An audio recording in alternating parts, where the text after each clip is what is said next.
Strategy Battle gamers around the world, welcome back to Speak Friend and Question 137. And as you can see, I'm not on my lonesome this week. I've got the one and only Lord of the Nazgul. It's Edward Ball, everyone! Hello, children. Welcome, SBG World Champion of Ardacon 2016.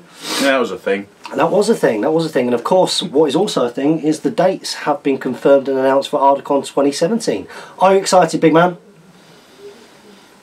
Yes. Yes, he is. Yes, he is. He's very, very excited. And you're going to be back to defend your title.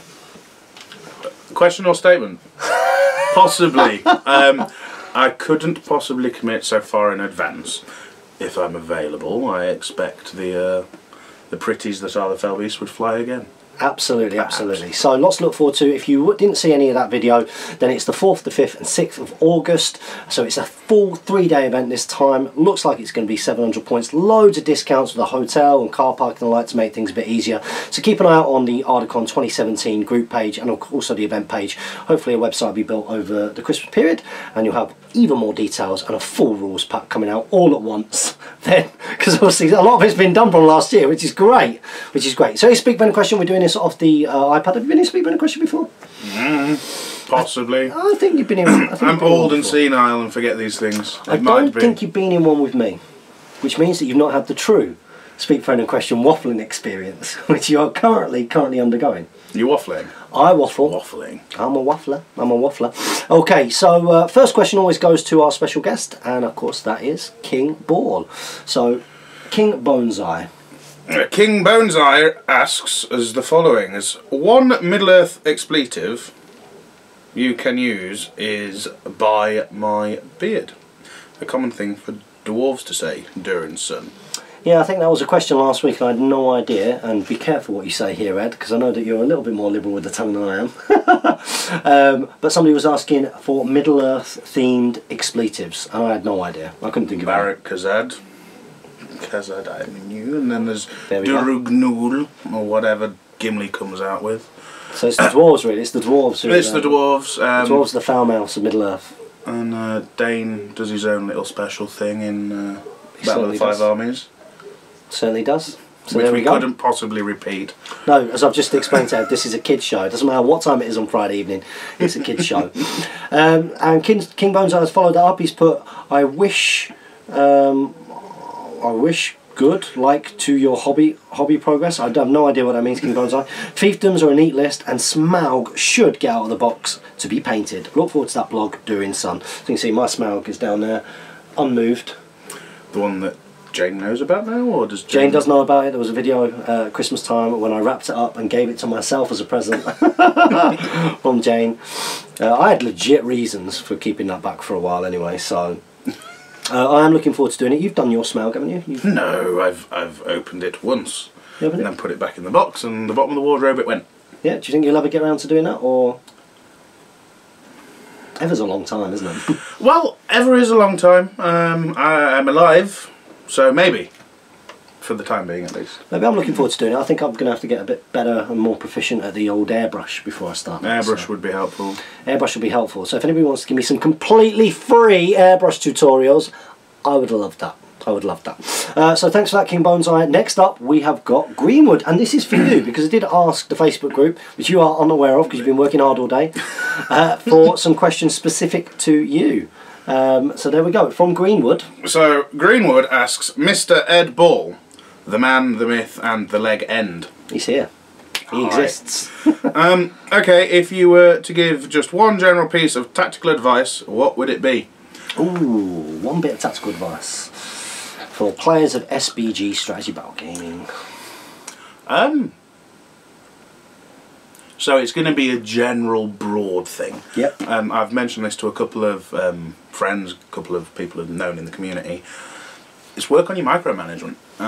If you can sort of make sure that by moving here you achieve two things instead of by moving here, then you achieve multiple, so you would maximise what you can do with your resources versus what your opponent can do, and if you can have one resource that does two things, you've then got the spare resource to maximise your tactical smashing in the face of the opponent. Give yourself more options than your opponent. Is basically what Ed is saying there. For everybody out there who's scratching their head going, oh, he's giving me more things to do, I've got no idea what he's on about. But yeah, give yourself options. It's something you see a lot in Guild Ball, isn't it? It becomes more obvious in that kind of game where it's very much about, well, you can't get me, but I put myself in a position where I can get you here, here, here and here. Well, whatever you do, I can get you in one of these places. It's always why the Fell Beast's all-hero works so well. If you can maximise what you can do in a specific area, I can have my entire army here, which is only fighting this part of your army, whereas your entire army's here, along the line somewhere.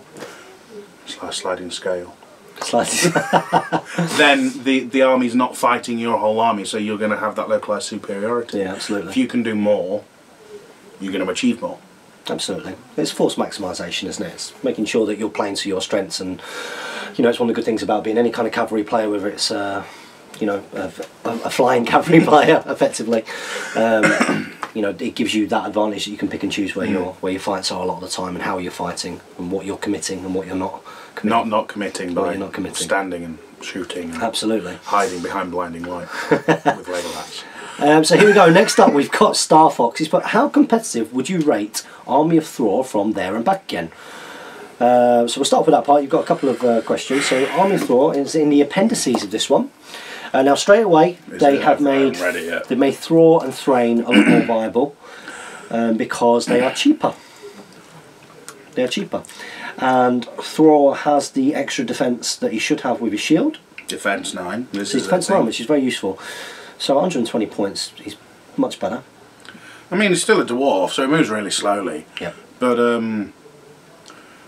mean, they seem to look all okay. The heroes themselves. Yeah. the inclusion of the young dwarves is quite cool. The young ones are good. Dwalin is just the beat stick as always.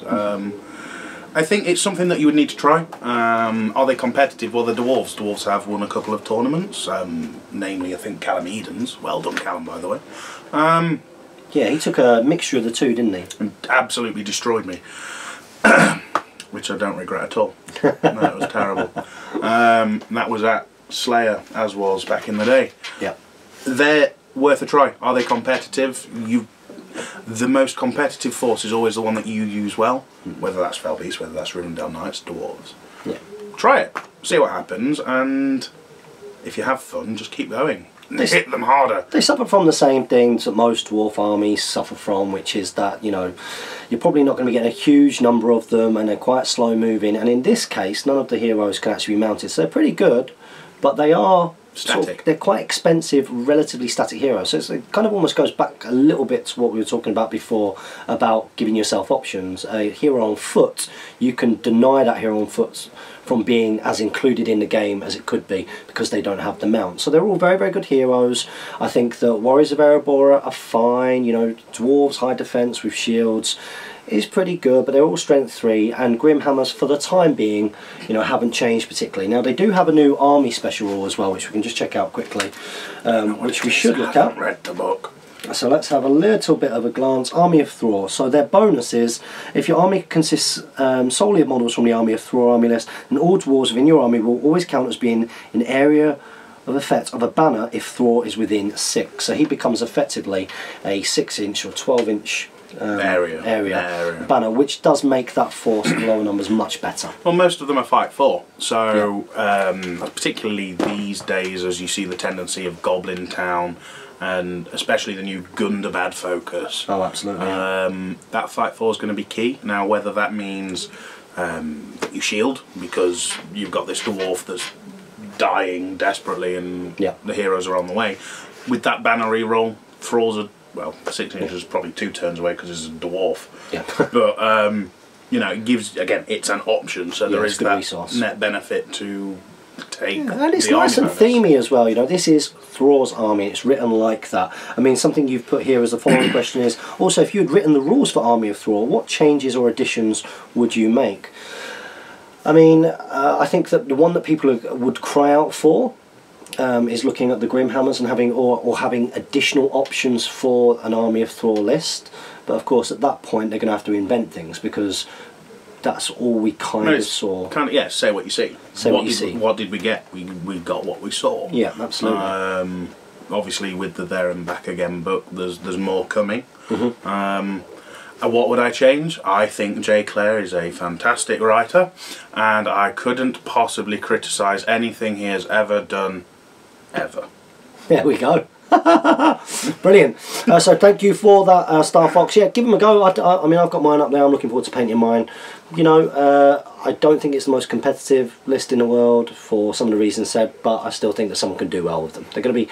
I think it's quite a good beginner's army. I think it's quite a forgiving. They're mini tanks, aren't they? Yeah, they're going to be hard to break down, and the heroes are good, and they're going to give you quite a lot back, I think. You know, but they are on foot, so something to think about. Next up, we have got King Boneseye. King Boneseye again. King Boneseye, for the third time this evening, has said unto us, "What do you foresee, or already see, with the Iron Hills Erebor reclaimed lists being? What units will be brought, and what not? Also, what allies, if any, will be taken?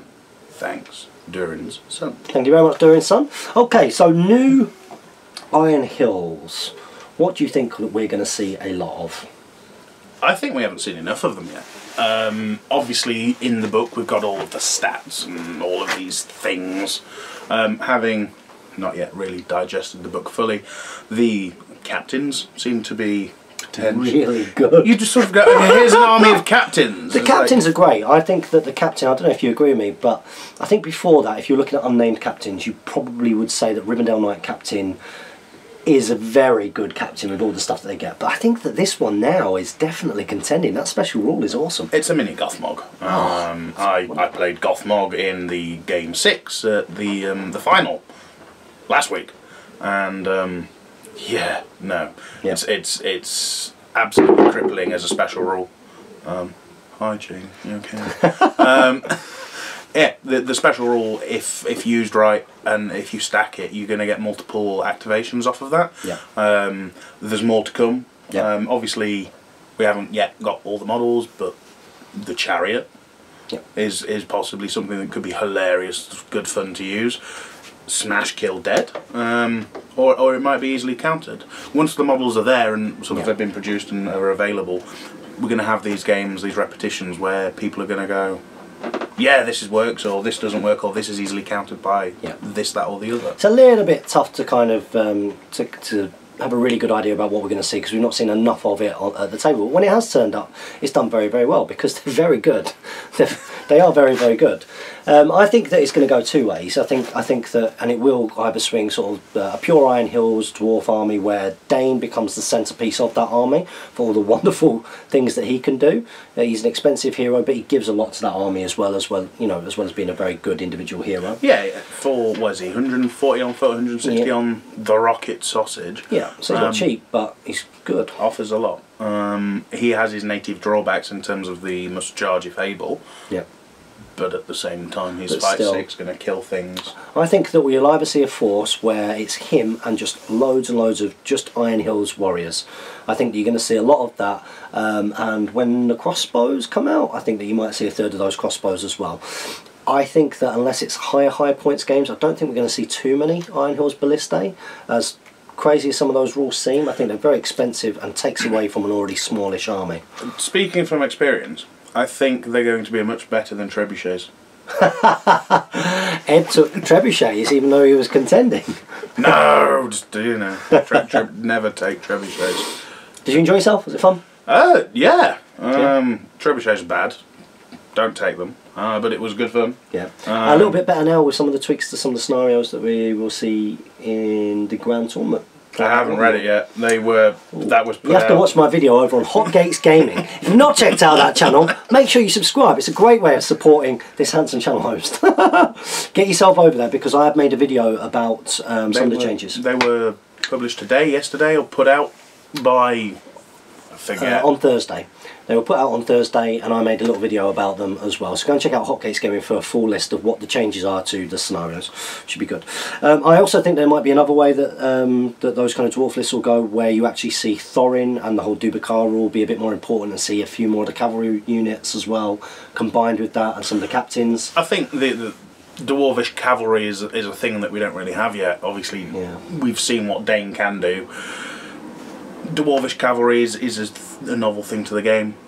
Be interesting that, to see. you know, I think knocking down on a 5 when they go in, I think is huge, you know, because it's worth chucking a couple of them into a static hero if you've done things properly. Chuck a couple of them in and hope that you knock him down, because he can't resist it. Again, it arcs back to what I said at the very beginning. It's giving you those options that your opponent then doesn't have, and that's just efficient use. So you go, oh, I've got half a dozen goat riders or whatever it might be. I'm looking forward to doing that. Smash with the goat. Oh, it didn't work. Smash with the goat again.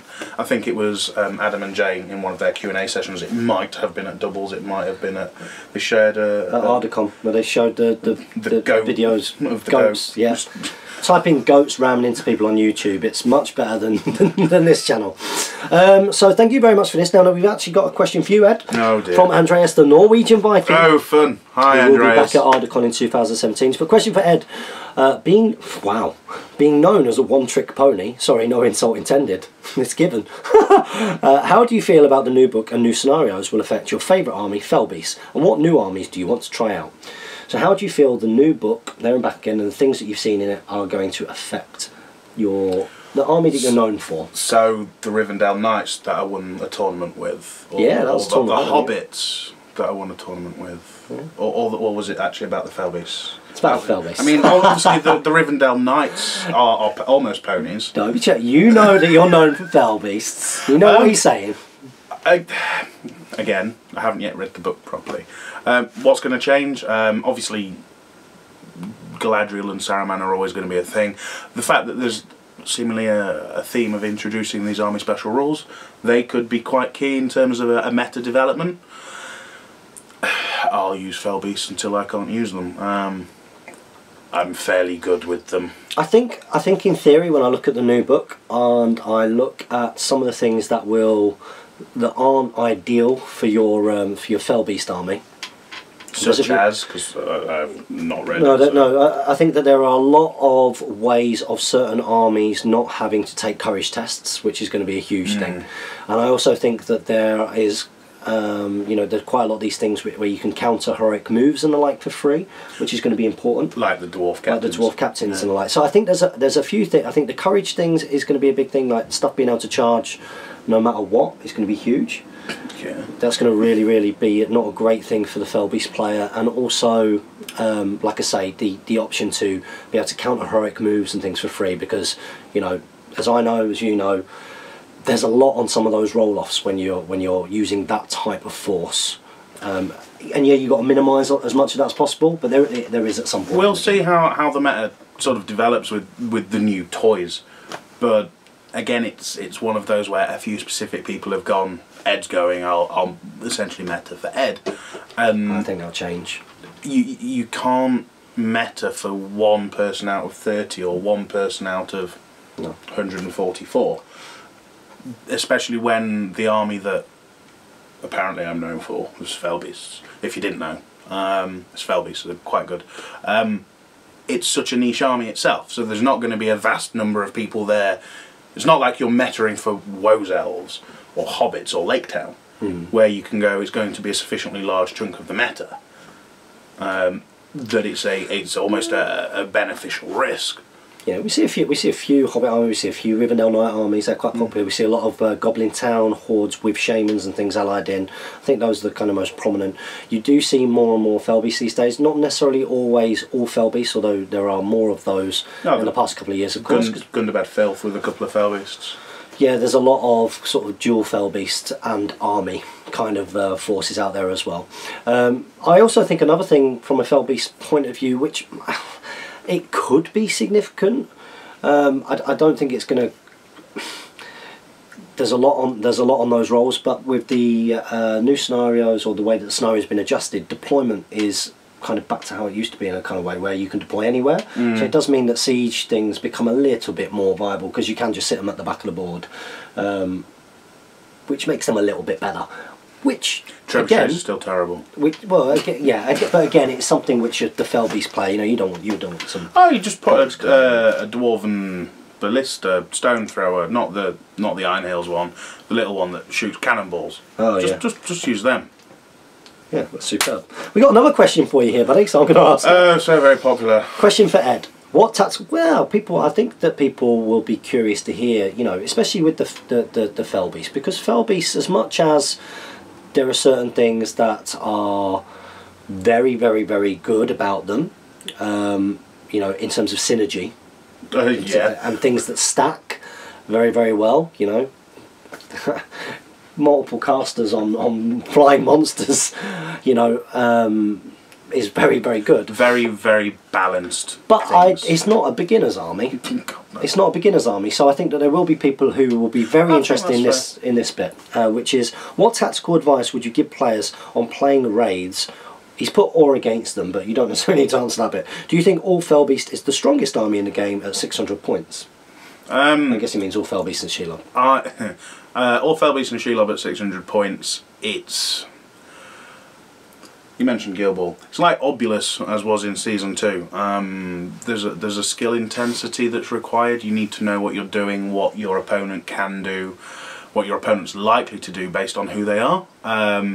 And I've never said that at 600 points 3 Fell Beast and Shelob is the best army. There are reputable people out in the community who have said this, but it fits, doesn't it? It fits. I think at 600 points as well, it's less likely to come up against some of the things which can do something against them. Even though it's still very good against those things. Yeah, you know, if they were to include Galadriel or Saruman in their 600 point bit, they are going to be 130, 180 points down against the rest of the field.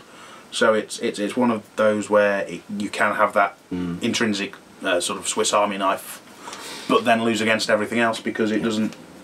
Now, in terms of using your Fell Beast, one thing that you always sort of stuck in my mind from, I think someone's asked it before, but when you've talked about using them, you always talk about playing half of the game. So if you explain that to people, so when you're using the Fell Beast, explain what you mean by playing half of the game, and you know. So most of the scenarios as were, and I can't really speak going forward. I haven't read check out that video on Hotcakes Gaming. There's always the break, the general. Yep. So go around and chop the head off the snake.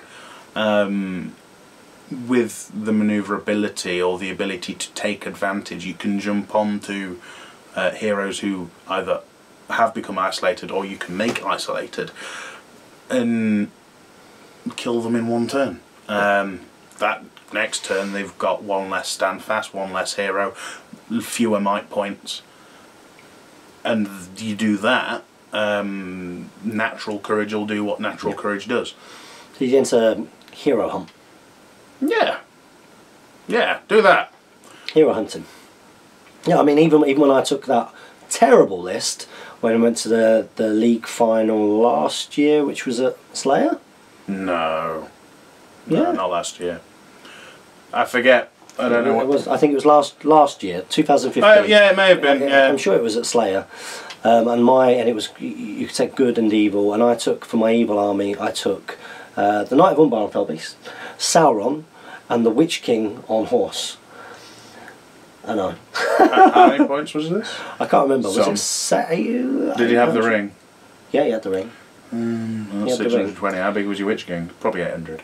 No, he didn't have a lot on him, the Witch King. But even with that, you could see in a lot of games that synergy of sort of being able to snipe pretty much whatever you wanted.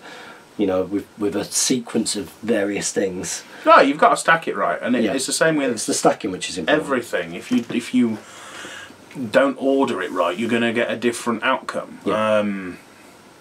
Chemistry in school, if you add the water or the oil or the acid, you're going to get a different outcome because things are going to occur in a different order. You know, if you're Rivendell Knights and you can shoot the Fell Beast, you shoot the Fell Beast because you don't care about the Wraith because you can gun it down. When it's on the floor, it's nowhere near as good as it. Whereas if you're just pinging away at the Wraith, the Fell Beast is going to come over and eat you. Yeah. Yeah. You've got to get your ordering right. Absolutely, and it's the same with any force that you take. You know, there is. Again, it's something I now understand that maybe I didn't understand as much when we first met and you talked about it. But when you play a certain type of army, reasonably regularly, it does and can become like a process. So I found very much when I went to America with these. I mean, I'm lucky that obviously I spent so long with the row hearing being mounted that I learned a lot of those dynamics with something which was much weaker, and obviously to add something in which add a couple of things that complemented it loads. Higher defense, higher fight value. Oh yeah, but also then Lancers. taking Saruman the White is Wizards. amazing. He's okay. He's good. He's good. Still dies. He's great, and yeah, he does, but he's great in this. But it's that whole thing of you know, there is a certain kind of order and a process that you kind of go through in certain games, and I guess it's the same for you. There aren't many situations that you come up against that you probably haven't come up against before with your force. Not too much. There will of course going to be a degree of, but it's the inability to draw on that knowledge and that background and that experience. Absolutely. The sort of instant that comes to mind was the recon at Ardacon. Yeah. Where I played the I forget his name, one of the Polish team with three ring race on and Sheilov in recon, possibly the worst matchup for the Fell Beasts, and there's 8 models on the table in the 1200 points. Yep. You know, the ability to go, I know how the army operates, and now let's have the very novel experience of trying to unpick it. Yeah. in one of the weaker scenarios is, yeah, you know, that was useful. Absolutely. So thank you very much for that, buddy. Next up we've got David Reed. Congratulations on winning your first event, buddy. Well done. Indeed, well done, David. And David has asked us, thanks for the shout, James. It wasn't easy, but glad to say I finally won one. Good man. Smiley face. I did have a question, but I see Chris has asked it. Guess great minds think alike. So, for a non-hobby one, what's your favourite part of Christmas? The Christmas dinner. That's an easy one for me. The sleep afterwards. No, mine. My favourite part of Christmas dinner. Well, it depends what kind of dinner it is. But I mean, if someone does a Christmas dinner and there's Yorkshire puddings, I love a Yorkshire pudding. Like, my family make great Yorkshire puddings. I'm very lucky. Jane also makes phenomenal Yorkshire puddings. But I think I really like pigs in blanket. Mashed potato and gravy sandwiches. Oh, my mum used to love them. Mashed Brown potato bread. sandwiches. Mm. Brown bread. Mashed potato sandwiches. Thank you very much for that, David Reed. Thank you. And Christopher Murphy says, beautiful singing voice, James. I know you're joking me. My question is, with the league for 2017 about to start, who do you think will win overall? Also, who will get their maiden victory next? So who do you think will win the league in 2017? I couldn't possibly speculate. However, I think it might be a member of this fantastic community. Ha! I love it. I love being vague. I think that at the moment of the people that, I mean, because of the people who are really competing kind of most of the tournament. I know that obviously last event you didn't, but that tends to be you and Jay are the ones who sort of compete time after time after time. Sort of last year, 2016, there was 1,200 point events. Yeah, I think it's 14 actually. Some. Yeah. Jay and I between us got 7 of them, so you go that's instantly half, if not a little more. Yeah. Maynard wins. Obviously, we had David this year at the final. Yeah. I think there are a number of people who are sort of on that cusp. Yeah. There's a lot of people knocking on that kind of area, and it's about whether they choose to compete or not. You know, so you have got people like Mr. Jeffrey, constantly Mr. the 4th place award. Absolutely. So he knocks quite a lot. But I mean, even people like Damien and Tom, you know, who kind of aren't really, well, Tom hasn't really competed properly apart from Nova for a while. He's a very good player. Damien didn't really compete loads last year. It's not his priority anymore. These are all people that could. On the way.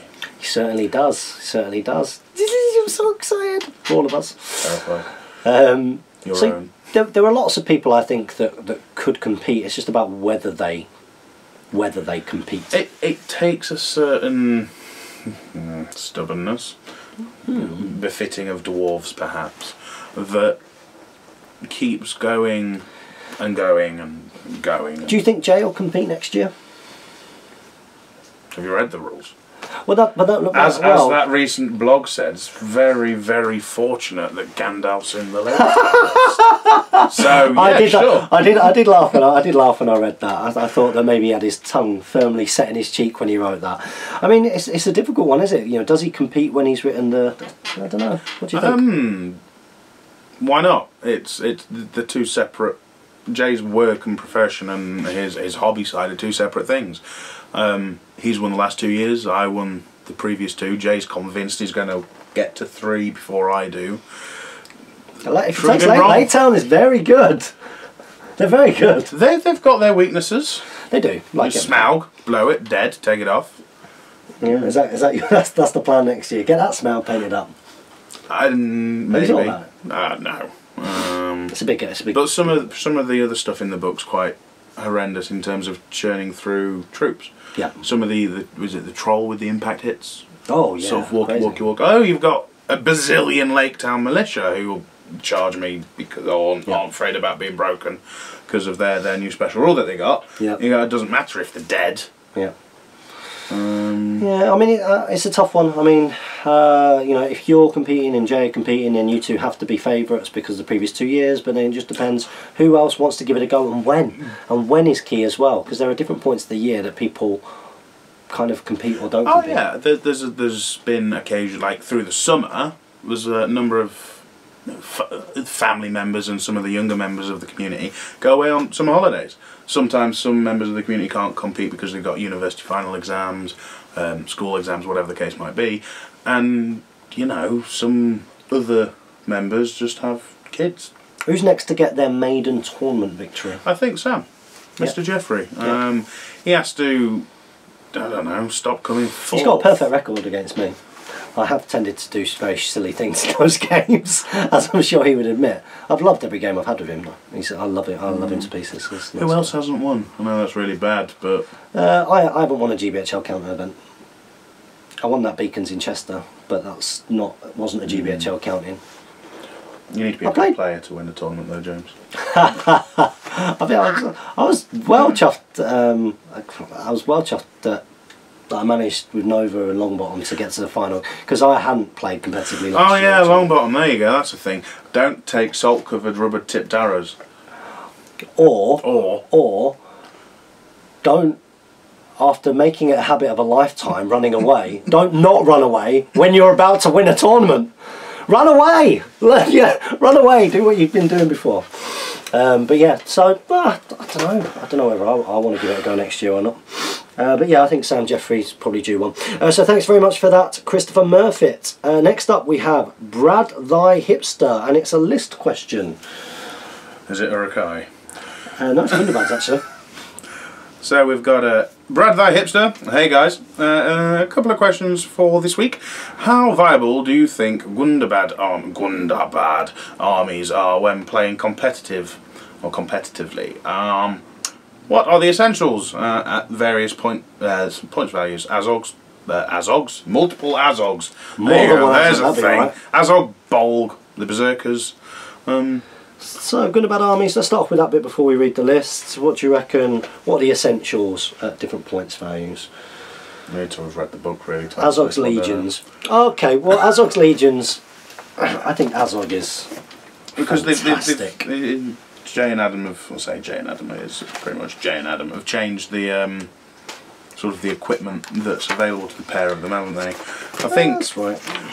If I were to create my own sort of brilliant stew of awesome. let's take whatever we fancy, it would probably be Bolg on the White Warg, because that would be horrific. But they're pretty much. I think now Azog becomes better at leading like the Azog's Legions list in lots of ways because of almost like it makes sense. Absolutely. Whereas Bolg becomes better at leading the Hunter Orcs because of his Morguaro stuff. Oh yeah.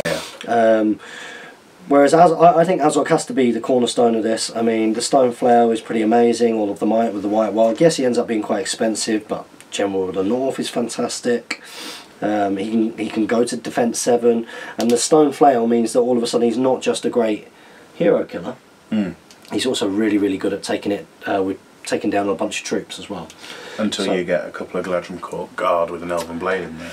Galadrim Court Guard with an Elven Blade will sort that out, and he probably won't reduce his fight value in that case with his Stone Flail. But yeah, I think that Azog is a pretty good call, but you know, you are looking at 225. Yeah, you're looking at it's got to be a game that's well over 600 points. More. 700 points. The plus, thing is, I say fixed. It's he dies, so he's got one fate. Defense 7 though now. Well, defense 7 with the heavy armor. But it's still only 6s. So against strength 3. So yeah, you have to be in combat. If you're strength 2 bow armor, you're going to struggle.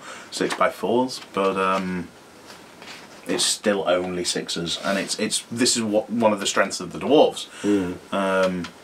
When you get to more than 6s, this is where your strength is. Yeah. But yeah, Azog is clearly very good, as is Bolg. They need to be there probably 800 points. It'd be quite interesting to see how the Berserkers do. I mean, they're defense 5, but they've got that. They've effectively got Fury. And also 8-inch movement. 8-inch movement so is a big thing. So that's a thing, especially in terms of claiming objectives. They're expensive, but you know they're high courage, which is good. I think that they'll be a bit of a thing. Are they going to be as much of a thing as Uruk-hai Berserkers? They're kind of a middle between Ferals and Berserkers, aren't they? Yeah, they're quite interesting. I think they're a really interesting profile. It's I think the movement that will see them out. They're one of the premium choices. They are, of course, a Gundabad elite. Yeah, 2 attacks, spamming them bad boys. It's going to be strength 4, 8-inch movement. We don't have much 8-inch movement other than the Noldorian exiles. They're never seen because they die because they're wood elves mostly, I think. Yeah, same with Mahur's Marauders, and you know, is it worth the point upgrade to be able to do that? But what do both of these have in common? 1 attack. What has this got that isn't that? 2. And also the high courage is going to help in terms of being able to jump on certain things. It's going to be pretty good as well. Sort of stand around and he's got a 700 point list here. What do you think of it, Ed? I'm going to ask you this. It's probably got orcs in it, right? It does. It's a Gundabad Orc Captain with Shield. This is 700 points. A Gundabad Troll with a Crushing Club. Gundabad Warriors with Shield ×5. Gundabad Warriors with Spear ×5. Then a Gundabad Orc Captain with 2 Gundabad Ogres. Gundabad Warriors with Shield ×5, Gundabad Warriors with Spear ×5, and then a Gundabad Orc Captain with a Troll Brute. Cheers, all the best. I suppose I should read these rules for these trolls. It's not got a huge amount of numbers. What have we got in terms of numbers? So we're only at about 30 in total at 700 points. Yeah. You see, that's your first problem, given that you've got 20 Gundabad warriors who are going to be defense 5 mostly, defense 6 maybe. Yeah. So they're going to fall over quite quickly, and then you're going to instantly be relying on your courage. You're going to be coming up against a bit of magic at that points level as well. So things like your brutes and your ogres, unless they've all got some kind of mad resistance to magic, which I don't think they have. No. I know that there's only so many that you can immobilise, but it's still going to make a difference. I think the ogres are reasonably good at 60 points as they are for what they do. Defense 5, Elven Shooting's going to nail that. Yeah, exactly. I mean, that's the sort of the biggest drawback. Yeah. Obviously, the Troll Brute at defense 6. Again, your 6s. You are that little bit more resilient because of your 4 wounds. Crushing blow. You just sort of walk through people and kill them. I mean, the problem with that is it's only the 1 hit. The nature of how the game is stacked up, you're failing that 2/3 of the time. So you charge into some 6-point grunt and stop, and all of a sudden your huge fight value is going to be your biggest downfall because an elf, a Rivendell Knight, rocks up and sticks you with his lance. A Rivendell Knight captain could probably one-turn you. It is very, very cool to see a nicely fleshed out. Oh God, yeah! I mean, new stuff. It's very nice to see that because we hadn't had really a lot. Is that kind of build that you said at 700 points going to be particularly competitive? I don't think so, but I think that it'd be great fun to play with. I think rather than something that would be hilarious to use and something that could do quite well-ish maybe, don't take 20 Gundabad Warriors. Just take monsters and smash. Yeah, just spam that out. Because people are going to make sure that your troops are the target priority in that situation anyway. And get you broken. And what's their courage? The troops, courage 3, but what's the courage of the trolls? 3s, but if you've got half a dozen defense 7, 3-4 wound things. It's so much effort to take one down. Yeah, well, that's what I mean. So if you focus on killing the troops, these guys are going to run away. Especially when you just go, aha, I have might left. You don't. I will take on your heroes, and then you see your 100-point model disappear. But good luck with it, and do let us know how you get on with it, buddy. And next up, we've got somebody who we know pretty well. It's Guild Ball Informer, back on YouTube, by the way, everybody. Hashtag vengeance. It's Jay, yeah, vengeance. Vengeance is back next year. I'm looking forward to that. That was 13th and 14th. 13th and 14th of May. So if you are a fan of Guild Ball, do get yourself involved in that. Now Jay has put, gotta love some Speak Friend and Question. It is my favourite GBHL show. Well, you really flatter me. What armies are you, James, and whoever may be in the video with you, which is Ed, going to use in 2017? So what do you think you're going to use into? Well, obviously it depends on the rules pack, but what can you see yourself using? Fell Beasts, maybe. Probably Rivendell Knights, because they're good. They all kind of... So Hobbits, Rivendell Knights and Fell Beasts all share a thing in common. I'm going to do something that's going to prevent you from doing a thing. Yeah. The Hobbits and the Fell Beasts are the opposite ends of the same spectrum. Yeah. The Rivendell Knights are kind of a middle ground. So possibly those. I might get around to sort of taking good old hero again. I think there's some good options coming. Especially, I want to try Dane. Yeah, Dane's got his weakness, but he just goes, you there, die, you there, die. Yeah. And, you know, that's helpful. I'll have to review each of the tournament packs as they come along. I know World Champion's got an interesting pack coming up in, I think, April. Yep, 1,000 points. And it might be more than that. Is he going for more? I think it's 1,000. But there's a monster cap, apparently. There you go, that's interesting. Not going to take Rivendell Knights. No. Well, there we go. So that's what you're going to be taking, or not taking, or maybe taking. I am entirely certain, and will have to make my mind up probably the day before. Yeah, I am probably, if I go to things next year, going to be taking, if I want to compete, 5 tons. I'll probably take those. 5 tons? On the paint station? Yeah, I've got some fiefdoms there. Mm. But I might take them for a bit of fun. They're more for filming and things. And, yeah, I do want, I mean, eventually I am going to have a beautiful, massive Minas Tirith army, but I think that's one for 2018. So I don't think Silver, wash, black, done. I'm not doing it. No, Devlin mud. I'm not doing it though. It's going to be incredible. Also, I do have a Hunter Orc army which is being done at the moment. So Hunter Orc's good. I think we're going to be doing some Hunter Orc for a bit of fun. But I think on the whole, I enjoy those two. I think at around the 500 point mark, I'll probably take those. Yeah, I like them at 500. And then I think at higher stuff, I'll take them with Wizards. Even at 600, well, 595 points, you've got a bit of a baller army with your Rivendell Knights. Yeah, still good. A Captain, 10 Legolas, and you can go Saruman, you can go Gandalf. Yeah, I would go Saruman, I've already got that one written down. It's in my notebook of lists that I will take. But yeah, I think I'll probably, if I want to compete, I mean, it depends. I would like to win an event. A GBHL count event one day. I say, you know, even a terrible player can win. That's what I would probably say. So yeah, it's probably going to be between those. Next up, we have got Matt M. Is this Matt M from Wisconsin? Is that right? Matt M says and inquires. Hello, if it's you. I think it is. Hello, Matt. He says, hey guys, how is everything going across the pond? Probably because it's across the pond. Yeah, I'm pretty sure this is my our friend. Is it Wisconsin? Is that where he's from? I think so. I have no idea who you are. Met lots of lovely people at Nova, but met Matt at Nova, I'm sure. My question for the week is, how do you go about picking a new army to play when you like everything and the aesthetics aren't really a factor? Oh, so you like everything? And really interesting question. I've got a potentially endless answer already. Oh, go on, go for it. I think it entirely depends why you play. Do you play because you love the lore? Do you play because you want to win? Do you play because you just want to go, I've got these really good toys and I want to get them on the tabletop as quickly as possible?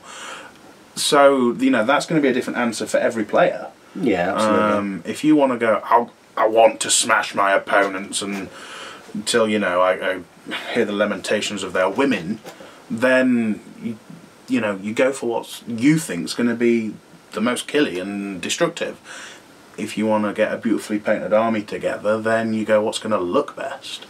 Obviously, it also depends not just on your painting, but also your scenery building skills, because you can make that look so much like not necessarily the most aesthetically pleasing army look perfect and beautiful on a display board.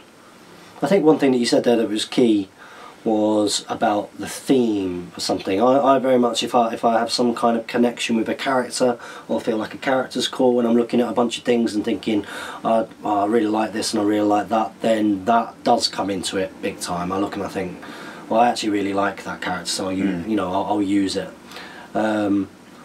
Or just get everything.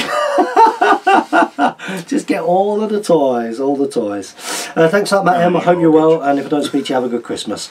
Next up, we have got Nathan Van Til. He's put, I am totally blanking on a question. Oh, this was one my wife and I discussed recently.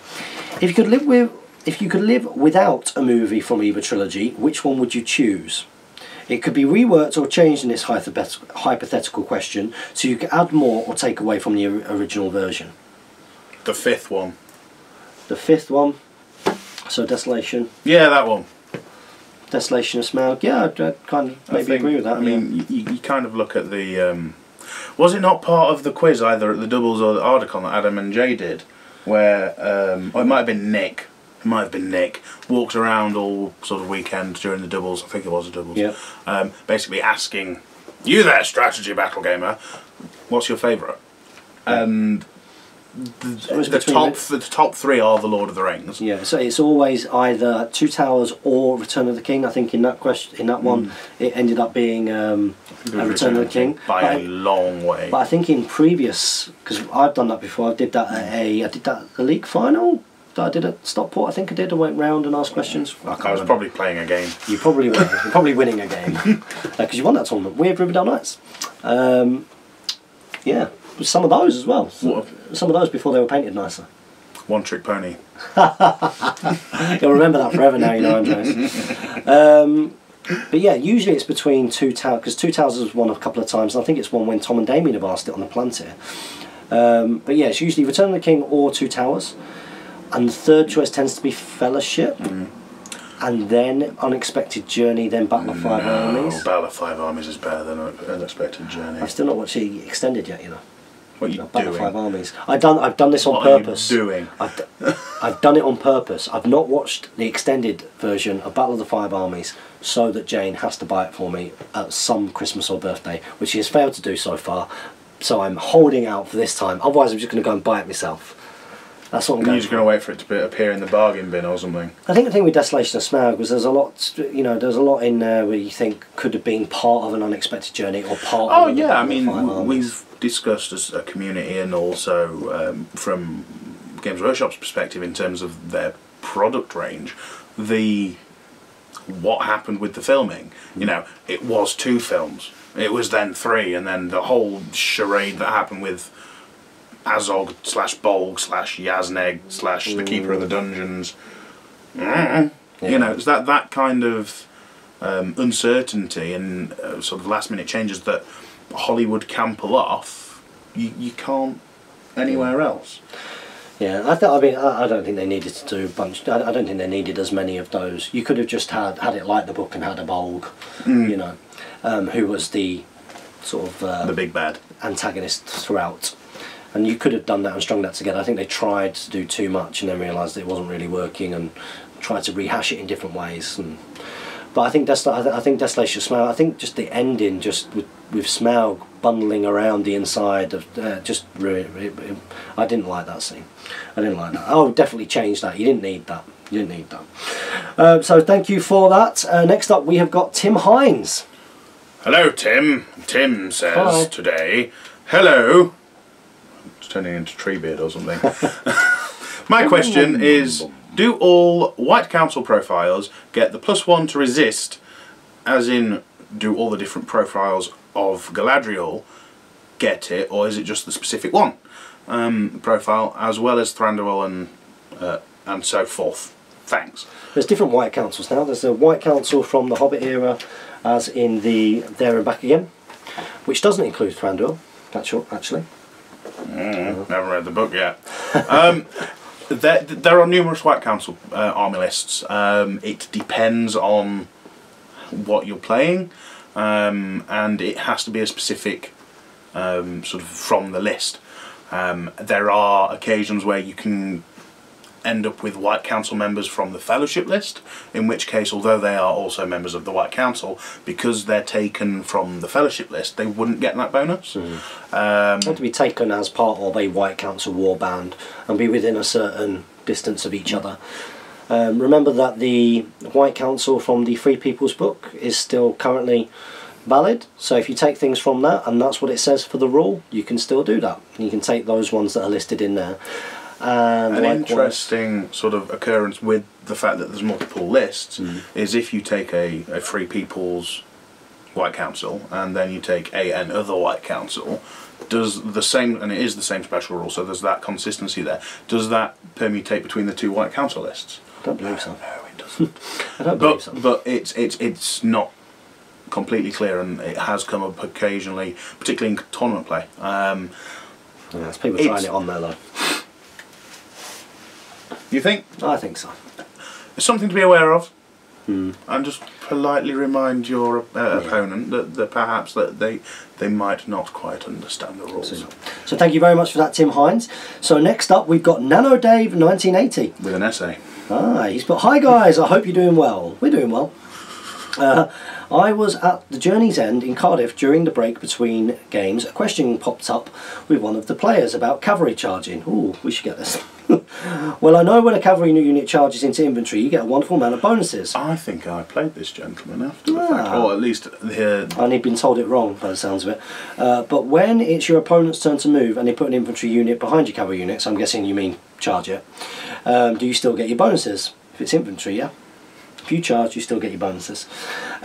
Just that this new player played two seasoned players and got told different rules. I might have been one of the seasoned players. Could you clarify it for us, please? Many thanks, and have a good Christmas and a New Year's. Cheers, Dave. Well, thank you very much, Dave. No, you still get it. Unless you get counter-charged by cavalry. Yeah, it entirely depends on what's actually occurred. If you have a cavalry model, a Warg Rider, that charges a Rohan Royal Guard on foot, because you know, they're really effective on foot. And then, for example, as your move progresses, you also charge in an Orc. And then in the good players move phase, they charge in Theoden into... No, let's not make it a multiple combat, that's bad. Making it complicated. You get rid of the Orc, so you get the Warg Rider charges the Rohan Royal Guard on foot, and then Theoden charges in. No one gets charge bonuses. Yeah, on a horse, of course. He's on a horse. If he charges in on foot, however, the Warg Rider still gets the bonuses. So that's the key thing there. It's whether they're cavalry or whether they're not cavalry. So whoever, feel free to message me and grass them in. Whoever said that to you, if they're experienced, I can't imagine they would get that wrong. It's something where you have to see it, and it's quite difficult to give an example, and because you split off your fights at the start of the fight phase, that can change how those combats are pulled off. So there might have been perhaps some slight confusion, some miscommunication. Obviously it's a tournament. I vaguely remember something like that, so I might have been one of those two experienced players. Well, you weren't the one who cheated this lad, were you? I don't imagine so with a trebuchet. I had a trebuchet. Trebuchets are terrible, don't take them. Probably not. No. But certainly you have to look at each combat, and sometimes if you're playing a larger points game, you might not quite remember, especially if there was a heroic roll-off. Who charged who? Message me, dob them in. Cheers for that, matey. Not me. So next up we've got Wartman RP. Wartman RP has been out of the loop a little while. Oh, he's back. Now he's back. What does that mean he has to do, Ed? Ask a question. When? This week, next week, and the following week thereafter. And infinity. To infinity and beyond. Absolutely. Got to keep asking questions, buddy. Welcome back. So, starting during Folk soon, so chosen the dwarves. This is good. Very popular. Which is better, Iron Guard or Khazards? Ooh. I love Khazards and the look personally, but I know that I love how Khazards look personally, but which plays better? Also, can't they fight with their hand weapons instead of their axes if they wanted? Any other Durin's folks tips? In terms of expletives, foreigners seems to prefer filth as to some other F words. Yeah. Says it like a dirty word. Filth. Filth. Okay, so Iron Guard or Khazard Guard? It depends. Yeah. So Khazard Guard are bodyguard. They are defense 7. Iron Guard are defense 6 or 2 attacks. Have throwing weapons. Depends what you're doing with them. Straddle them. Khazards are a little bit cheaper. Yeah, there is a 4-point difference there. You are paying a premium for your throwing weapons and your extra attack. You are losing out on bodyguard and a pip of defense. If you know your opponent and you know what they're going to be taking, if they've got a majority strength 4 army, take Khazards, because 6s. If it's a random opponent, perhaps, and you don't know what to sort of what they're taking, do both. A bit of both, half a dozen of each. Half a dozen of each is only 156 points. So it's interesting. You tend to see, or tended, but not as much, I suppose. But you tended to see a lot of. Well, you tended to see a lot of Khazard Guard in the past, being brought as the more, I would suppose you would say, competitive option. That doesn't mean you didn't say. You didn't bring Iron Hills, but the thing is, Iron Hills dwarves don't have the main strength that dwarves have, which is the ability to be defense 7 and above. They don't have that. However, Iron Guard, that's what I mean. Yeah. Iron Hills, defense 8. Woo! You know what I'm most talking of about. the time. But I think that Damien would make the argument that that if he was a dwarf player, that he would value maxing out the 2 attack models. 2 attack strength 4 is a rather good sweet spot to be in. Yeah, because they're berserkers, same points, but they got throwing weapons, not the same courage. Yeah, they run away a little bit easier. They've got throwing weapons. Throwing weapons probably aren't worth the points premium that you're paying. No. Not unless something changes. Well, yeah, you'd imagine that would be something that would be changed. I would. Well, I would. That's what I would imagine. I would imagine that the move and shoot for throwing weapons would go, as I put in that wonderful Rules We'd Like to See video, which you can also check out on this channel. Go and check that out. So yeah, whether Iron Guards are better than Khazard Guards, I'm not too sure. It's situational, isn't it? I think a points value is key. Obviously, because of the points premium that you're paying for Iron Guard, at higher points value, make sure you've got some, because your strength 4 2 attacks is a key point. They are only defense 6, so what your opponent's taking is more relevant there. Yeah. Khazard Guard are cheaper, but they only have 1 attack, and therefore they're... Khazard Guard are more forgiving. I think they're more forgiving. I think that they are... Their damage output is less, so it's that sort of... You've got to make that decision. Of course you do. Try both and see what works. Absolutely. Next up we've got Joel Stuckey, and he's put, thanks for the wonderful content. I'm keen to get back into the hobby now that it is being supported again. Well, welcome back. My question is around all mounted Iron Hills. I see people on Facebook page mentioning the knockdown special rule. I haven't had a rule book in years. Can you explain why this rule is so important and give some examples on when you would use it? Would you charge a hero or line your war goats up against infantry? Thanks from Australia. Well, thank you very much. Well, the reason why, I mean, knocking something down and knocking it prone means that it can't hit you back if you win the fight, which is really, really important. You're doing something to them that they can't do to you. Absolutely. They can't respond, which is great. And I actually think that it is viable to try and almost target priority, hit some heroes on foot, try and knock them down if you can. I'm just reading this rule now for the first time, and I instantly have a question. So it's, when you charge 1 or more, roll a die. On a 5+, that model is singular, but it's 1 or more. Man-sized or smaller models. I imagine it's both, or however many. If it says 1 or more. So you charge 3 and hope to roll a 5+ and knock all 5 down. 5 down? 3 down. 3 down. That'd be incredible. Could it just be the 1? Not sure that might become an FAQ. It might do if it becomes frequently asked. I think that it would knock them all down. The reason why that's important is that as a cavalry player, you are automatically, if you win the fight, you're getting the double strikes anyway. But if you're knocking something down, it's on that first charge. It's the fact that you're not getting hit back. Yeah. You can lose the fight equally as easily. You're going to get a defense, a charge, like attack bonus. But if they're already on their bum, then you get essentially a free go at killing them. Absolutely. And that can be key. Absolutely. In that initial charge, you do not want to be losing your big hitters, and things like that are big hitters. Especially given that they've got war spears. You're going to get 4 dice, probably needing 4s most of the time. If you lose, you may be dead. Their native defence is quite high anyway, so they're probably quite forgiving. I'm looking forward to taking a force to these bad boys. Probably with Thorin, also on a war goat. That's quite interesting. And a captain. The war goats move the same as the Gundabad berserkers. Never catch them, run away, and the objectives.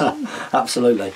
So thank you very much for that, buddy. Next up we've got Miami fan 2191. He's put, I have a question about Rumil Swift Parry. A friend and I have a disagreement about its interaction with two-handed weapons. So you should be able to answer this one pretty quickly.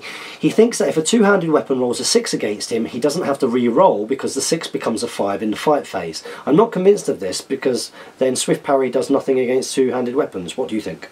I think that the natural roll of a 6 is re-rolled. And it's worded when you roll a 6, doesn't it? I fail to recall. There was some discussion on sort of dice roll and dice score. Keep talking. James is looking for the books. Keep talking. And for me, it's the score on the dice. So if you roll a 6, yes, that counts as a 5, but you've rolled a 6. There might be an FAQ, and I'm just kind of having a good old rummage around my brain to see if I actually know it. I ain't sure. Let's have a little look. We never do this. This is because you're here. Because I'm here. I don't want to make any mistakes. If an Edom model in a fight with Rumil rolls 1 or more 6s to win the fight, those dice must immediately be re-rolled. Yeah, it's rolled a 6. It's rolled a 6, so yep. It counts as a 5, but it's rolled a 6. Re-roll it. That's what I would say. Okay, let's scroll down. I have killed the questions. They have gone. They have all gone. How many times have you done this before? You'd thought you'd have learnt by that. I'm not very good at this business. No, I don't know why people are watching. Hi guys, I'm definitely going to Desolation Stockport 2017 in April. First weekend of April. Super excited and thought I would go reasonably competitive. I have 2 Galadriel lists and I wonder which you think is better. The one with more Wozers in it. Well, he's got Saruman on horse, so Saruman the White on horse with Galadriel, Lady of Light, then Rumhill leading 6 Galadriel warriors with Elven Blade and Shield, with 4 Galadriel warriors with Spear and Shield, 1 guard of the Galadriel Court. Then a Galadriel Stormcaller with the same as above, then Legolas with armour and Elven Cloak with 9 Galadriel warriors with bow. So he's got Galadriel, Lady of Light in there. Do we know how many points it is yet? I mean, 800 points. 800 points. His other option is regular Galadriel instead of Lady of Light, so she's leading, and it means he obviously gets more troops. So he's brought regular Galadriel leading. He's dropped the Stormcaller. So you end up with 3 full war bands with Saruman as opposed to 2 war bands with... No, still 3 war bands, but not as filled war bands. Okay. And a Galadriel Stormcaller. So it depends whether you think you're going to play All Ring Ace on Felbeast. Like Galadriel Lady of Light has had a buff in this book. It's very good, you should get it. Strength 4. That's a big difference. So that is key, the ability to slap the opponent with your wonderful glowing woman is increased. You know, that strength 4 is such a key thing. Obviously her spells are very, very specific. At 800 points it's likely that you're going to see a few. What's the total numbers on the first one?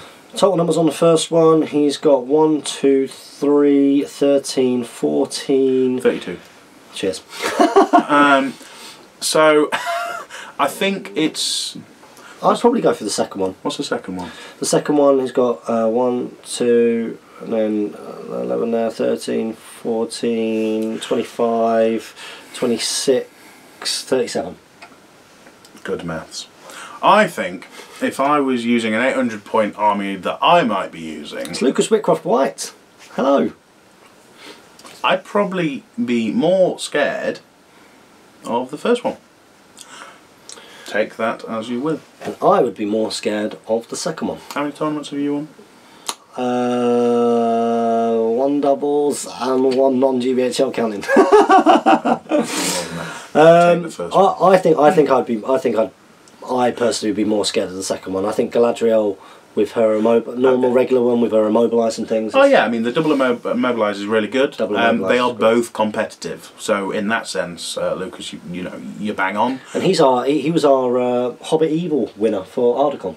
Good. Yes, I remember as I stood upon the stage, conveying my wares. So far, he's the best Speak Friendly Question co-host of all time. I haven't finished yet, so it's fine. I know, so we'll just have to see. Is it Ed? Or is it Lucas? Comment below. I'm going to race through this because we're over an hour now. So, hi guys. Not been into the hobby for a while, but recently decided to finish my Rangers of the North Mounted Army. Having problems with variety, so decided to add in Legolas and some Galadriel Knights. What do you think? Do it. Halbrand with horse, 9 Rangers of the North with horse, Legolas with horse, and armour leading 6 Galadriel Knights. Having problems choosing between Gandalf, Aragorn or the Elven Twins, what do you think? And is there any other armies you would ally with? Thanks guys, and keep up the good work. It entirely depends how you want to play. If you think you've got a defensive playstyle, take Gandalf. If you just want to get in sort of knee deep into the murdering, Aragorn. Yeah. The twins are slightly attacking as well. 2 twins is not, you know, one model that Aragorn is. Aragorn will keep you charging because of the mighty hero. Gandalf will keep you alive to play for the longer game. There you go. Depends what you want to do. Depends exactly what you want to do. I mean, I think other allies, if you want to go shooty but you want to take the Ranger of the North, you could always take Rivendell Knights. If you want to go super shooty, perhaps drop the Galadriel Knights and put in like a good 6 Knights from Rivendell with their 100% bow limit. Absolutely, that's what I would think. And then you've got a good shooty army there with lots of might. King Bone's Eye, 1 Middle-earth expletive you can use. Has he already said this? By my beard, a common thing for dwarves to say. Durin's son. He's already said that. Oh, we've got a weird... This did this in the last Speak Friendly Question, where it looped round. Oh, no. I know, where like I kept scrolling down, which could mean that we have actually finished. Yes, I believe so. I'm going to keep scrolling because see how it's going back round. I'm going to keep scrolling, going to keep scrolling, going to keep scrolling. I think we've done it. So bad. I don't remember. Oh no, here we go. Oh, got a new one. Oh, a new question. Here we go. So exciting. It's One Airs Coolermans. He came to the Scouring of Cheshire, Steve Crow's event. I know it's been a while, but I'm getting back in the loop. I'm trying to make up for it with some very good news from Belgium. On the 26th, there will be a tournament in Belgium, and I'm going. Fantastic news. In September, the Belgian Middle-earth... I guess he means that. Yeah. Fair enough. Wow. In September, the Belgian Middle-earth Facebook group was launched, resulting in 14 players for this tournament, a Belgian record. Last time there were 8 people. That's fantastic. Well, the first Stockport event only had 8 people, didn't it? The first time. I think when Sam and Dan did that's right, way back when in yesteryear, it was 8 people. So it just shows you, like, next thing you know, you'll have 70 odd people. Very, very exciting. In other news, Dimitri, who attended Ardacon, I do remember Dimitri, and me have started a gaming group, the Bruges Beornings, and we have been annoying our local gaming store by showing up unexpected until they decide to clear the store from Magic players on a Thursday and make room for war gamers and board games. This made us very happy. They've been going on unexpected journeys, right? They certainly have. I still have to ask a question though. What do you think of this army for a tournament? It's split into 2 games with 350 points, and then 2 with another 150 points warband extra. So the first 350 points is Nori, so the new Nori, with 12 Iron Hills dwarves with spears, and then a Lake Town captain with militia with lots of spears, 4 bows and shield. And his extra 150 points is Legolas with 4 Mirkwood Rangers. Hope you enjoyed the long comment. What do you think? Sounds like fun. I think the 350 is a bit static, but at the same time that's what dwarves do, especially the Iron Hills. I think it depends on the size of board that you're playing on, and I think the Lake Town is a good choice because what's better than 1 attack, James? Huh? What's better than 1 attack? 2 attacks. 2 attacks. Good answer. Strong. There we go. There. And then, of course, you know, for 150 points, you know, Legolas with more bows, you cannot really beat. Especially at sort of a lower points level, the ability to snipe is absolutely almost, you know, priceless.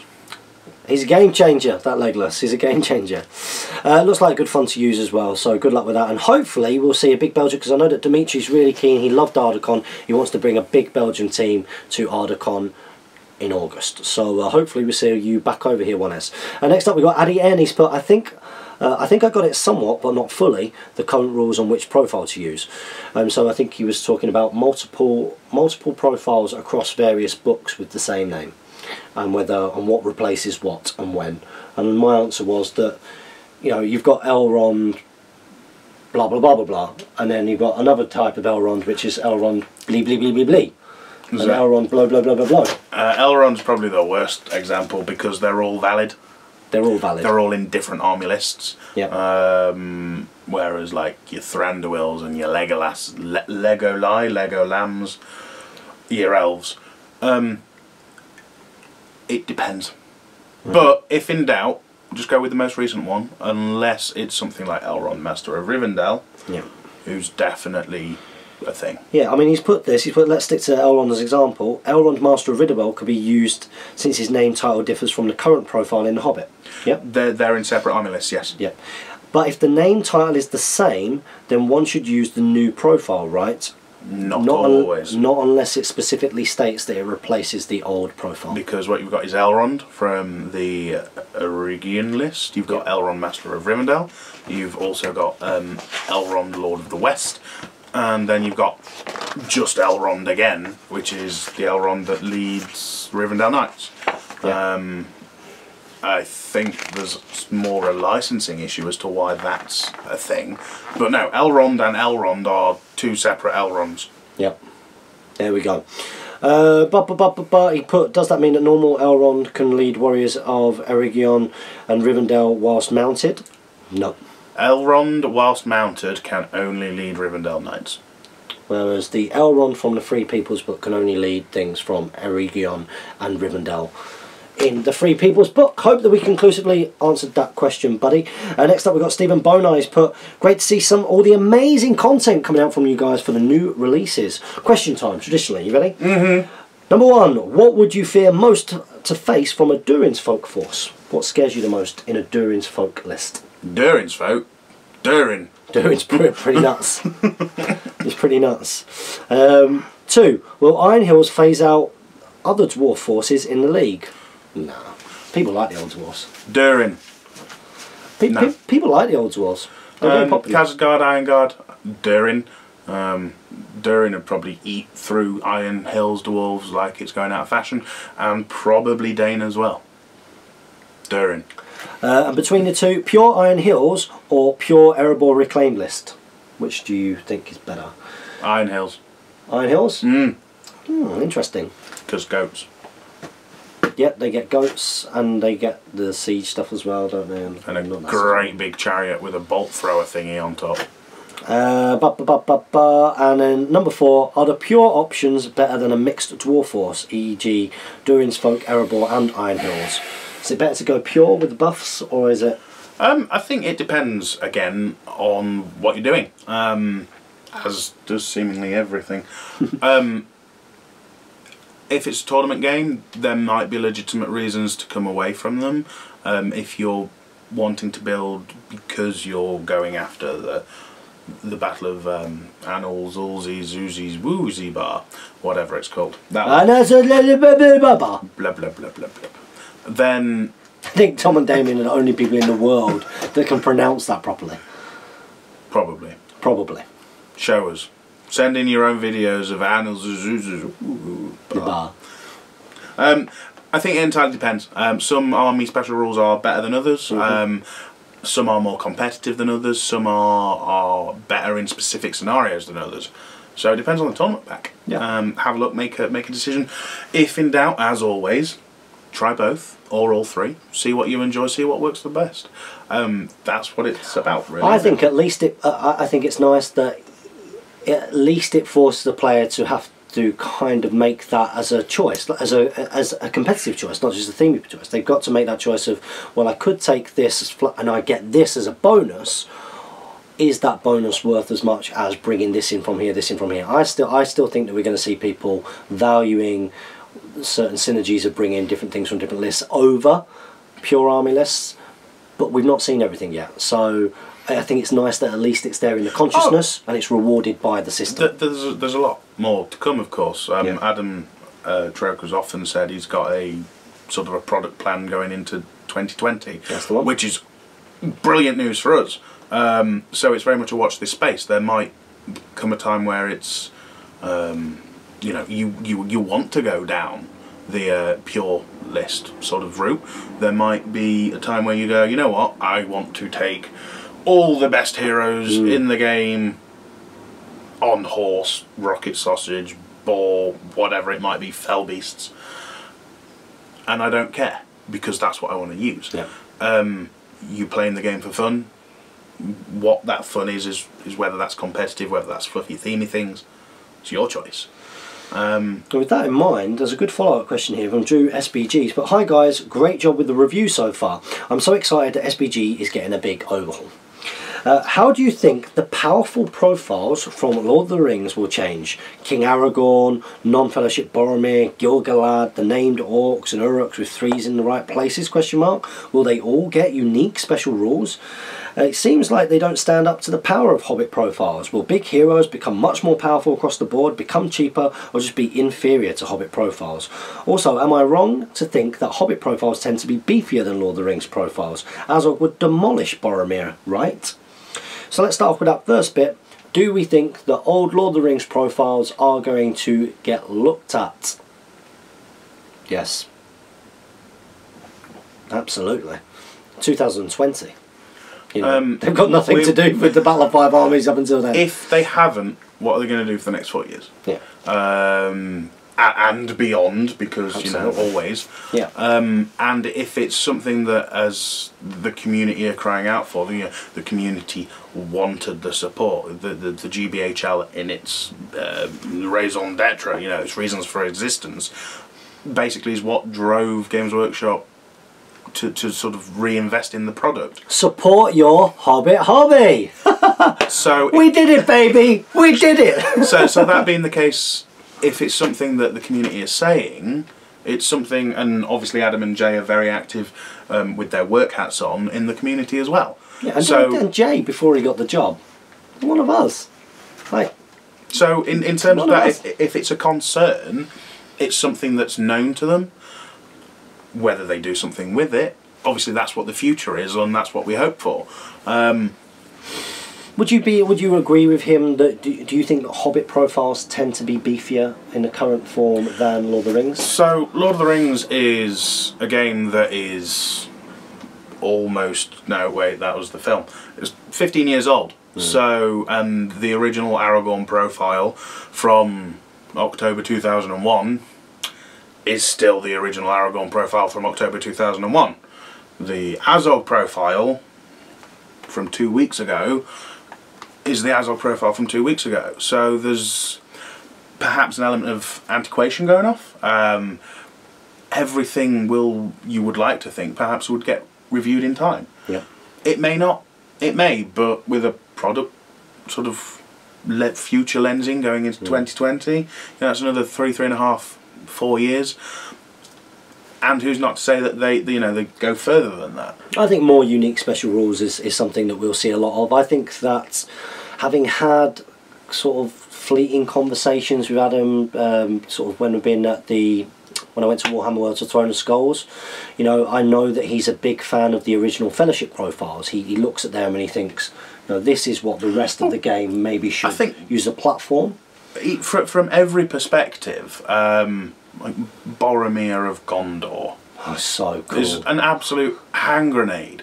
There's so much fluff and theme and background in the profile, but it's also competitive, and you also want him to die gloriously, surrounded by about 40 dead enemies. So, in that sense, it's probably the one profile from the Fellowship barring the Hobbits, that is seen the least, but at the same time, it's probably one of the most fun. Because you just go, charge, kill, die. You know, Legolas from the Fellowship is still relevant. You know, you still see Gimlis, you know, especially in those dwarf armies, rather than, because you don't see Fellowships apart from really for fun, but you still see Gimlis being brought because he's good. He's good. He's not outstanding, but he's good. Legolas, as we always have talked about on the show, is a game changer still after all that time. Do we still see Strider and Aragorn? Yeah, we do. You know, so he's still relevant. Now, does that mean that there can't be things which kind of bring them up to date and a bit more in line with some of the creativity of things that we're seeing now? Absolutely. Would they? No. I think that we are going to see things that are a little bit more creative with them. I think there's a little bit of a nod to the fact that there is a kind of looking back at the Fellowship and saying these profiles, we like them. You can see that with Legolas in a book. You know, no longer the Fight 7 sort of Hobbit era Legolas, the 3 attacks that kind of came in with the Hobbit movies. It's like, no, actually we liked how Legolas was. It shows that they're aware of game balance, but also simplicity. Instead of having the 2 profiles, you've now got the 1. Streamlining, so it makes things for us easier. What you've got to bear in mind is that this was the first thing that's been sort of done by Jay and Adam as a team. 15 years ago, Jay was probably still at primary school. Yeah. So you've got a change of, although it's still all Games Workshop, those authors of the game have changed and what they seek to achieve and the objectives of the various the projects, from what was, say, for example, Legions of Middle-earth through to the There and Back Again book. Those objectives have changed from Games Workshop. So we're definitely going to see these profiles being looked at, and I'm really excited to see what they do and how inventive they are. And you can see some of those speculations in the Rules That We'd Like to See series that GBHL Steve and I started. So if you want to kind of get some of my opinions on what I would like to see in the future, you can just go and check out that video. So hopefully that helps you out. But never fear, all of these things, or a lot of them, are going to be looked at in the future. So thank you very much for that. We got a comment from Mini Pavlova who put, fix price fluctuations in Australia. Nothing I can do about that, pal. And then we have Kaiser Schulich. He's put, apologies for the long comment. You never have to apologise for long comments on here. I'm new to the channel, but I've been catching up on the content over the past couple of months, so I hope I'm allowed to post a question. Of course you are. Of course you are. We take all questions. I've been playing SBG for a few years casually, whilst occasionally playing a few 500-point tournaments at my local GW. Good man. My go-to army has always been Galadrim, since I like the way Haldir's elves looked in the 2 towers. Yeah, popular metal army that I think from an aesthetic point of view. I think I've got about 60. Oh, nice. All of them are unpainted. One's for the list. That long list. I was wondering, are Galadrim armies competitive? I rarely see Galadrim armies on the channel, so does that mean there are other elf armies that are more competitive? Thanks guys, I hope you can answer the question. On the second point, we have seen Galadrim armies on the channel. We can only film with what we have and what we play against. That's probably why you've not seen them loads, because it depends who turns up and with what. Are they competitive? Yeah, they're elves. Yeah. I know Will Champion took a Galadrim army to tournaments in recent times. Tom likes Galadrim. Tom puts Galadrim. He likes having some Galadrim. The sort of the Haldir's elves originals, what they lacked was shields. They were all defense 4 and fell over to Uruk-hai. What you see in terms of other elf armies that are competitive, Wood Elves, they forego the defence to maximise out on numbers and their other strengths. When you have more numbers, you have more shooting. So there's that to consider. Yeah. Yeah, and then you've got Rivendell Knights and stuff, which we see a lot of now because they're kind of like a package. They are the elf Swiss Army knife. Yeah. I don't know whether the Apache gunship I've always described them as of the game, an Apache gunship, and that they can do an awful lot. Just sort of sit there and move slightly. No, actually, I mean, skirmish. And in my defence, the only game where I attempted any kind of sitting back and shooting at Nova, for example, was in my game versus Tom Harrison, which I lost. So there you go. But in Tom all of those Harrison games, is quite a good player. He's a very good player, and he had a perfect anti-me army. It's very good. And he's Legolas out Legolas my Legolas, which was probably why I Did your Legolas become legless as a consequence of his Legolas out Legolasing? He's Legolas, out Legolas to my Legolas. Out Legolased him. So yeah, they are still competitive. We do see them. And we've only got 2 more questions, so we're looking for about an hour and a half now. Discard, I'm not writing something. It's Wah! He's put, great to see you back, thank you. This week's sustenance for the Loop, who has lost a few pounds lately, but is still as beautiful as the first time I set eyes on her. He loves the Loop, Wah. He loves the Loop. Question, when is enough enough? As in, have you... this is great for you. Have you collected the heck out of an army and suddenly realised you've got more models than you can ever use for it, but still can't stop collecting models for it? My Easterlings did this to me. Before I knew it, I had hundreds of miniatures for the collection. Even if I stopped collecting new models, it would take me years to get them painted.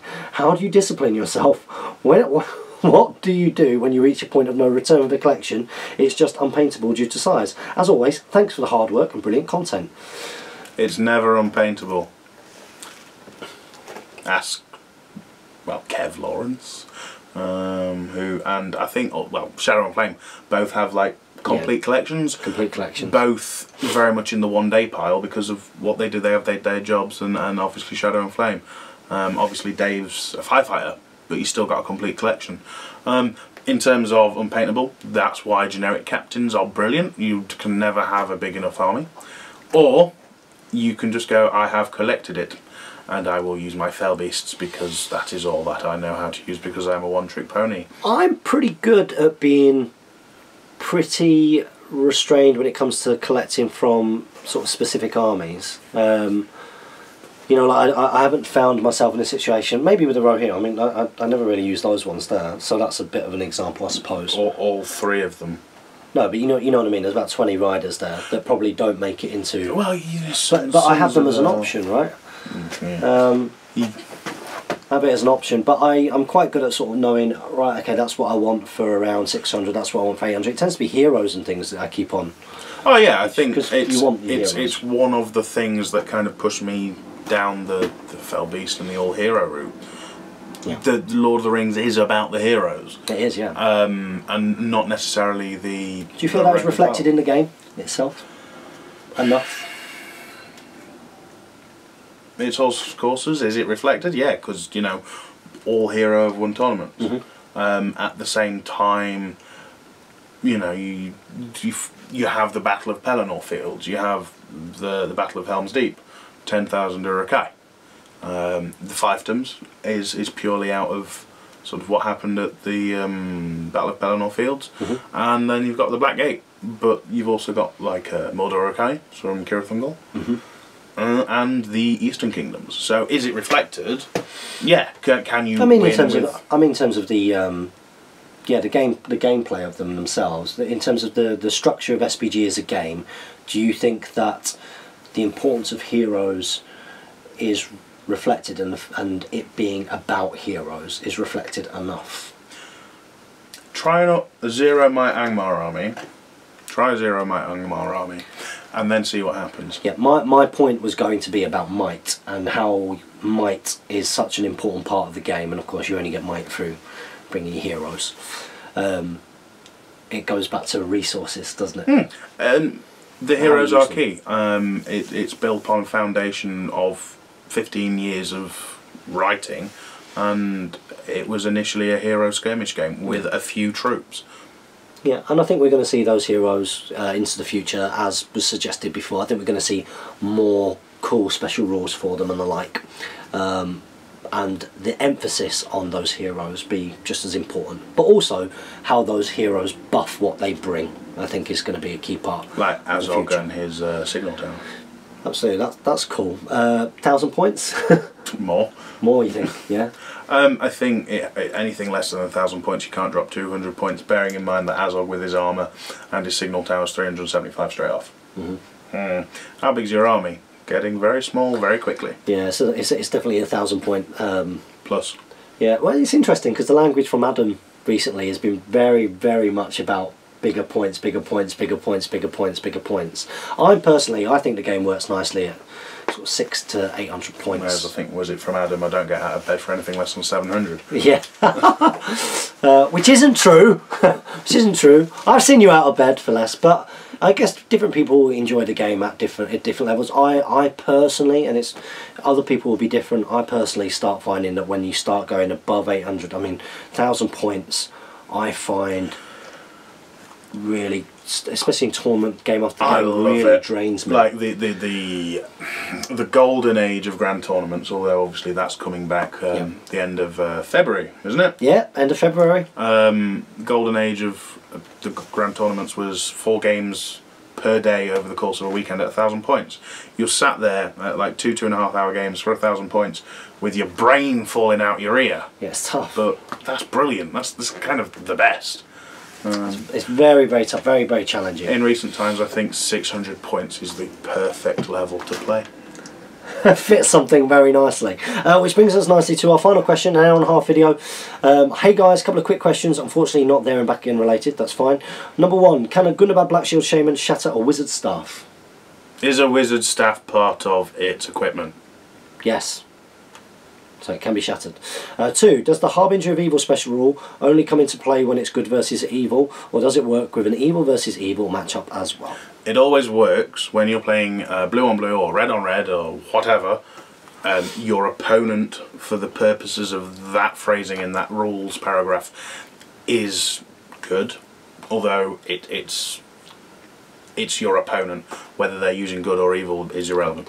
Your opponent is always evil, if that makes sense, or good, whichever way it's written. Read the paragraph, and however the paragraph is written, just your opponent. If it's an evil rule, your opponent is good, even if they're evil, and if it's a good paragraph, an evil paragraph, your opponent is good. Guys, it's been a mammoth episode of Speak Friendly Question, an hour and a half. On my own, I was quite impressed. Last time I got it just under an hour. So this is more kind of like Tom and Damien level the week before. I mean, we could keep going quite easily and just start talking about it, but it's getting late. We could do. It's getting tired. Yeah, me too. Great to have you here on the show. Thank you so much for coming and joining me, my man. Thank you for having me. It's been lovely catching up with you tonight, and also we've been chatting a lot about ideas for Ardacon and the like, and things to do with the schedule and how we can make that bad boy work. I have no experience of Ardacon. So I hope you all enjoyed having the big man Ed Ball on the show. I'm sure we've seen it because you're now an adopted Mancunian, right? Apparently there was a job, and I have a new job in the area, so consequently I'm slightly more local to yourself than what Nottingham is. I always need help with filming and the like, so hopefully that means you'll be available to help me out from time to time, specifically with some battle report content. That'd be good. Might be trimming my beard. But quite possibly. That would be lovely. I'm sure we'd all like to see Ed back on. Yeah, you've always promised to do that, haven't you? Show what Fell Beasts do to Almighty Rohan. I think it's been a promise since the start of this channel. I'm not looking forward to that, and it will not be a Get a Buff Bat Rep. So guys, you know what to do. Don't forget to comment, like, share and subscribe. Make sure that you support your Hobbit host by clicking in the links in the video description below. Make sure that you like our Facebook page and that you follow us on Twitter. Support your Hobbit hobby. And happy strategy battle gaming.